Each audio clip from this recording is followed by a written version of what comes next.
Hello friends खुलुमबाय आंनि बड' जब इनफो यूट्यूब चेनेलाव फिन खनसेबो गासैखौबो बरायबावदों आसा खालामो गासैबो मोजां दं। दा लोगोफोर आसाम पुलिसनि मोनसे स्पेशल नटिस फैदों बेनो जाबाय साब इन्सपेक्टरनि जानो गोनां एग्जामनि थाखाय जेब्ला नोंथांमोना थांगोन अफिशियेल पेजाव बेनो जाबाय ASLPRB-assam.in नोंथांमोना बयबो मिथिखागौ आसाम पुलिसनि वेबसाइटखौ बेवहाय थांनाय लोगो लोगो मोनसे नटिस मोनदों एबा नुगोन बेनो जाबाय नटिसनियाव लोगोफोर बे जाबाय साब इन्सपेक्टर UBनि जानो गोनां एग्जाम 20 सेप्टेम्बराव बिनिनो मोनसे स्पेशल नटिस फैदों नोंथांमोना रुल्सखौ फल' खालामनांगोन अब्लासो एग्जामखौ लिरनो मोनगोन।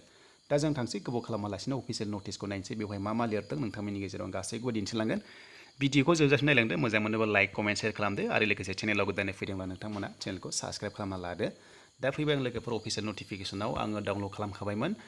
दा लोगोफोर फैबाय जोंनि अफिशियेल नटिफिकेसनाव बेवहायनो गासैबो इन्सट्राक्शन्स लिरनाय दंखायो बेवहायनो मोजां पइन्ट्स दङ नोंथांमोना नायनो हागोन। दा जों थांसै गोबाव खालामालासिनो नाम्बार 1 पइन्टखौ बेवहाय नायग्रोनोसै बेनो जाबाय नोंथांमोना जेब्लानोखि एग्जामाव थांगोन थ' नोंथांमोना गासैबो केन्डिडेटआनो नोंथांमोनाहाय मास्क गानलांथारनांगोन जुदि नोंथांमोना गानलाङाबा एग्जामाव जिरायनो मोननाय नङा नैबे 20 सेप्टेम्बर खालि जागोन आसाम पुलिस साब इन्सपेक्टरना बेनो जाबाय लोगोफोर नोंथांमोना जायफोरनोखि एग्जाम लिरनो थांगोन अब्ला नोंथांमोना मास्क गानथारनांगोन बयबो जुदि नोंथांमोना गानाब्ला एग्जामाव एन्ट्रि खालामनो हानाय नङा एबा हाबनो मोननाय नङा। दा फैबाय जों सेकेन्ड पइन्टआव बेनो जाबाय नोंथांमोना एग्जाम टाइमावहाय जिखुनु जाया बेग लांनो मोननाय नङा केन्डिडेटआ ओमफ्रायहाय मबाइल्स बा नोंथांमोना केलकुलेटर लांफानो मोननाय नङा जुदि नोंथांमोना लाङोब्ला बा हमजायोब्ला नोंथांमोना एग्जामाव केन्सेल जागोन बा नोंथांमोना जिरायनो मोननाय नङा एग्जामनि थाखाय। दा मोनबाय जोङो नाम्बार 3 पइन्टआव बेनो जाबाय नोंथांमोना अनलि एडमिट कार्ड लांनो मोनगोन बेनिफ्राय वाटार बटल होन्दों आरो लोगोसे लास्टआव बेनो जाबाय ब्लेक बल पेन नोंथांमोना लांनो हागोन होनना बुंदों एग्जाम टाइमाव एबा नोंथांमोना एग्जामनि सेन्टाराव।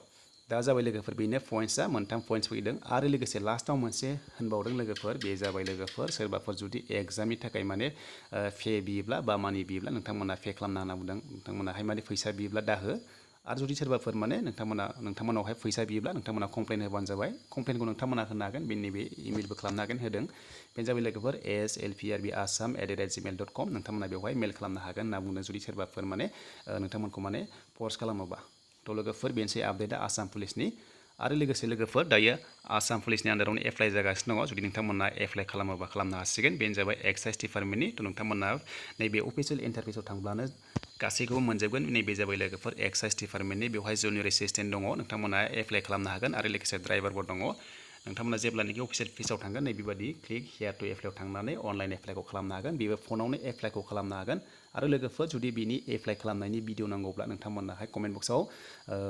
बुंहरबानो जाबाय हाउ टु एप्लाइ नोंथांमोना आं लाना फैगोन थ' नोंथांमोना जुदि भिडिअखौ मोजां मोनोबा लाइक कमेन्ट शेयार खालामदो आरो लोगोसे नोंथांमोना चेनेलाव गोदानै फैदोंब्ला अननानै चेनेलखौ साबस्क्राइब खालामनानै बेल आइकनखौ थुदो। दा लोगोफोर बेखिनियानोसै आपडेटआ जुदि नोंथांमोना